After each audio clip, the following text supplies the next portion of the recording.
Lalai lo. Ini kagak tempat kau di sini. Karena lalai kau ketika dikasih kesempatan oleh Allah untuk mengisi dunia ini, mempergunakan dunia ini, kamu cuma asik nyari dunia, lupa ibadah kepada Allah Subhanahu wa taala. Lihat tempat kita di neraka Allah, di situ dilihat disiksa oleh Allah Subhanahu wa taala. Banyak orang yang disiksa oleh Allah Subhanahu wa taala. Kalau saat itu kita baru ngomong sama Allah Subhanahu wa taala, menjadi bermohon kepada Allah Subhanahu wa taala, Rabbana absarna wa sami'na farji'na na'mal salihah inna muqinun. Rabbana absarna, ya Allah, aku melihat, ya Allah, saudaraku engkau siksa karena kelalaian ketika hidup di dunia, tidak sholat, zalim dengan tetangganya, memutus silaturahmi. Aku melihat, ya Allah, engkau siksa mereka. Aku tidak sanggup akan itu. Wasamina, aku mendengar, ya Allah, cerita rintihan sakit menahan siksa-Mu, ya Allah. Aku tidak kuat akan itu, tidak kuat menerima siksaan ini, ya Allah.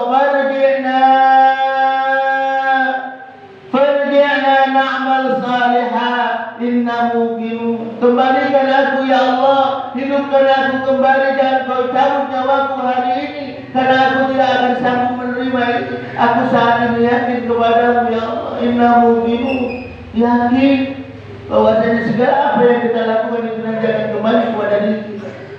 Kalau saat itu, di mana saat malaikat Israel sudah duduk di depan kita, melihat kedilihatnya oleh kita, kepada kita apa yang kita lakukan saat itu.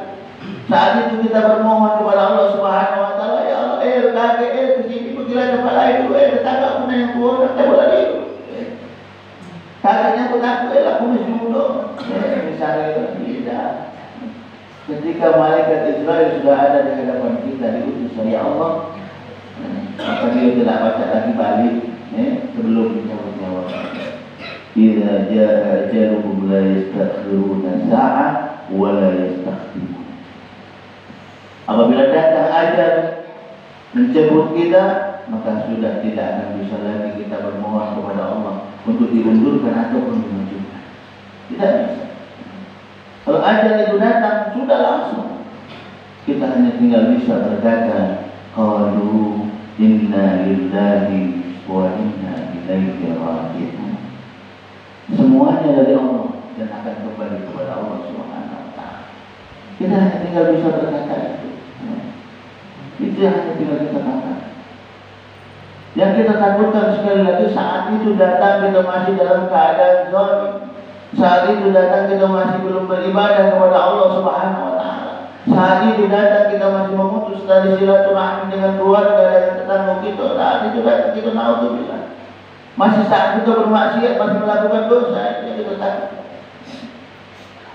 Itu yang kita takutkan.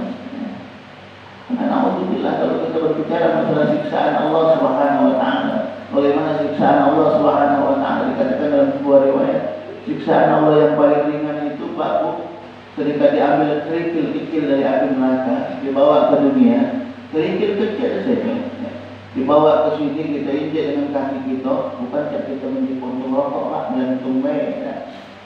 Kalau injek ke puntung rokok, yang ada bekas rokok, kita injek melentung main. Tapi kalau kita menginjak kerikil kecil dari api neraka, saat kaki kita menginjak itu, yang terjadi apa? Otak kita ini, kepala kita ini meledak. Itu siksaan yang paling ringan. Nah, apa buktinya? Lihat dalam surat Al-Fil.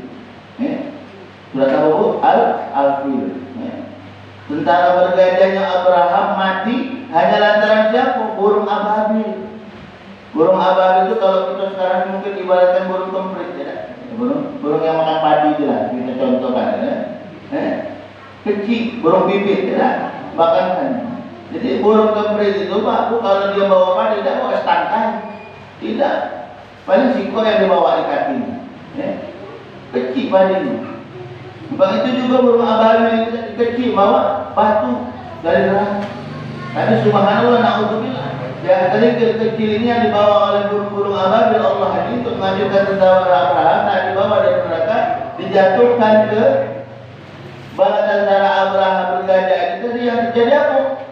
Gajahnya mati, matang Bu, gimana perlu dicip daging gajahnya, mana rasanya? Ini perlu dicip Bapak, ya? Mati. Gajah yang besar mati hanya lantaran batu kerikil dari api neraka yang dibawa oleh burung-burung ababil kecil, burung bawa batu yang kecil. Jadi gajah itu kalau kita itu besar di dunia. Beda gajah Persian buto. Kalau gajah Persian buto beda Pak. Ada pernah lihat gajah ditanya. Ada orang buto ditanya sama kawannya. Nah, saya tanya mereka, coba mak mana kata kamu? Kita ini dengar baik kan? Dengar baik. Apa dia? Gajah itu mak mana coba kata kamu? Jadi ngomong buto bersama. Gajah itu bentuknya lebar, tipis. Di tangannya ada orang. Kenapa? Karena yang dipegang oleh buto pertama ini kupingnya. Jadi ketika ditunjukkan gajah, oh gajah itu tipis. Atau dia. Buto kedua ngomong, salah kau tu. Gajah itu tak tipis. Gajah itu bentuknya agak panjang. Panjang, depannya ada lubang burung. Karena ketika dipegang gajah, yang dipegangnya belalai. Belalai, oh salah kau. Yang ketiga buto dia ngomong juga ngotot lari-lari. Oh salah kau, gajah itu bukan tipis, bukan panjang. Gajah itu kecil, ini lah gimana? Tak jadi aku ini katanya. Ada ujung itu dalam orang berdiri. Jadi pegang buto itu.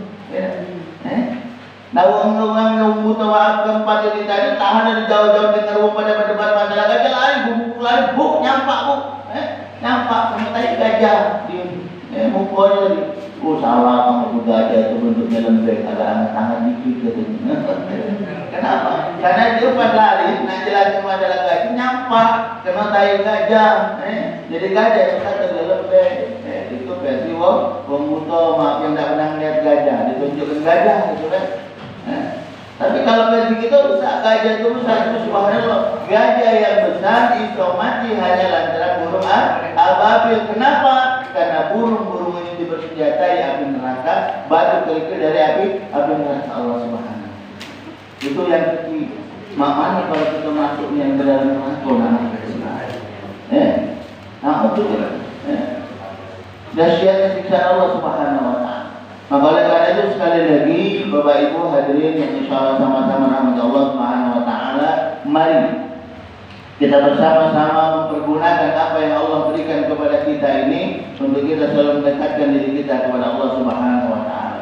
Kenikmatan-kenikmatan yang Allah berikan kepada kita, nikmat harta, nikmat sehat, nikmat umur, itu semuanya nikmat dari Allah. Kita bisa menggerakkan tangan kita, ini nikmat dari Allah.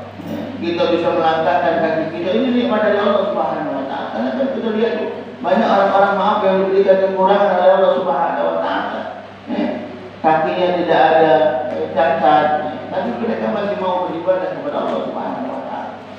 Dengan usaha mereka bagaimana cara masih tetap menjaga ibadah kepada Allah Subhanahu wa taala. Banyak kita lihat orang-orang yang buta dengan kekurangan tidak dapat melihat, tapi mereka lebih mudah menghafal Al-Qur'an dari kita. Banyak sekali mereka hafal Quran. Nah, kita yang dikasih banyak kelengkapan oleh Allah Subhanahu wa taala, tidak kita pergunakan dengan sebaik-baiknya, alhamdulillah. Kita takut Pak Bu, tadi kami katakan di awal menjadi golongan orang-orang yang kufur akan nikmat dari Allah Subhanahu wa taala, tidak bisa mempergunakan nikmat dari Allah Subhanahu wa taala. Dalam surah lain juga dikatakan oleh Allah Subhanahu wa taala, "Wa laqad dara'na li jahannama katsiran minal jinni wal ins lahum qulubun la yafqahuna biha wa lahum a'yunun la yubsiruna biha wa lahum adhanun la yasma'una biha ulaika kal an'am bal hum adall ulaika humul ghafilun." Walaqad zara'na li jahannam, kata Allah, sungguh telah aku jadikan neraka jahannam itu isinya minal jinnati wan nas, dari golongan jin dan manusia. Jin dan manusia. Kata hewan, jin dan manusia itu neraka. Jadi jin juga sama masuk neraka.